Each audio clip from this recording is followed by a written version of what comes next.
It was for a $17,000 withdrawal, and at the top of the slip were the words, "Customer is legally blind." He called the bank frantically, said $25,000 was missing, said his ID was gone. "No, I am blind," he said, "and do not leave the house often. I certainly didn't go to the bank last week." But someone had, and would you want to be the one who looked at the blind guy and accused him of faking being blind? This is an unbelievable story of a thief who didn't just steal a man's money. He stole his disability, his identity, and walked out with $25,000. This is Fraud in a Moment, and the truth starts now. The Blind Man's Double: How a Disguise Turned a Senior's Identity into a Gold Mine. Harold was a quiet, homebound senior, legally blind, cautious, and rarely leaving the house. His world was small, predictable, and safe, until the day he called his bank in a panic. "Something's wrong," he said. "There's $25,000 missing from my checking account, and my ID is gone." The teller pulled up the withdrawal slips. 3 massive withdrawals, nearly $25,000 gone in a week, and on each slip, in neat handwriting, "Customer is legally blind." But the signature was his, the ID was his, and the man in the footage looked just like him, or at least looked like someone trying to be him. The truth was bizarre. A man had walked into the branch wearing oversized sunglasses, a floppy hat, and carrying a white cane.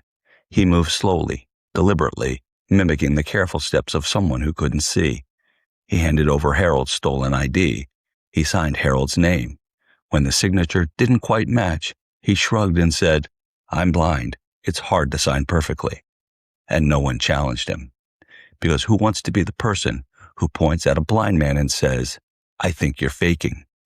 That hesitation, that social discomfort, was the scammer's ultimate weapon, exploiting empathy, politeness, and a fear of being wrong. Along with Harold's stolen ID, he was draining his account. This wasn't just financial fraud. It was identity theft in its most literal form. Someone stepping into Harold's disability, his vulnerability, and wearing it like a costume. The scammer knew Harold. He knew Harold didn't leave the house. He knew Harold wouldn't see the withdrawals. He knew Harold couldn't physically intervene. By the time Harold called, the money was gone. The investigation began, but the disguise made the footage nearly useless. A hat, sunglasses, a cane, a performance. A thief pretending to be blind, stealing from a man who truly was. Harold didn't just lose money, he lost trust in people, in the systems meant to protect him, and in the idea that his disability didn't make him a target. But this time, compassion was weaponized, and a disability was camouflage. This scam worked because no one wants to accuse a blind man of lying, and that's what makes it so dangerous. What did we learn from this story? 1. Guard your ID like cash. If it's missing, assume someone may be trying to impersonate you and report it.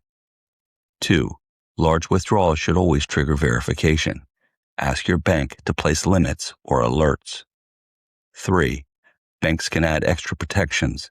Passwords, withdrawal limits, and in-person only verification flags can stop impersonators. 4. Disability can be exploited by scammers. Fraudsters often mimic vulnerabilities to avoid suspicion. 5. Social discomfort is a weapon. If something feels wrong, staff should ask questions, and you should encourage them to do so. 6. Signatures matter. If your signature is difficult due to a disability, ask your bank to add special verification notes. 7. Trust your instincts. If you didn't make a withdrawal, call the bank immediately, even if the slip looks legitimate. A stolen ID, a stolen identity, and a thief who hid behind a disability to commit the perfect crime. Fraud doesn't always come through a computer screen. Sometimes it walks into the bank wearing sunglasses and carrying a cane.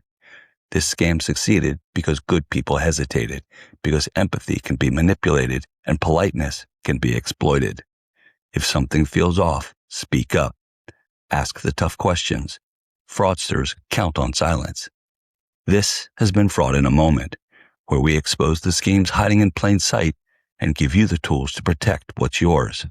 Until next time, stay alert, stay steady, and remember, even the most unbelievable scams can be real, so always protect your ID and your cash with zeal.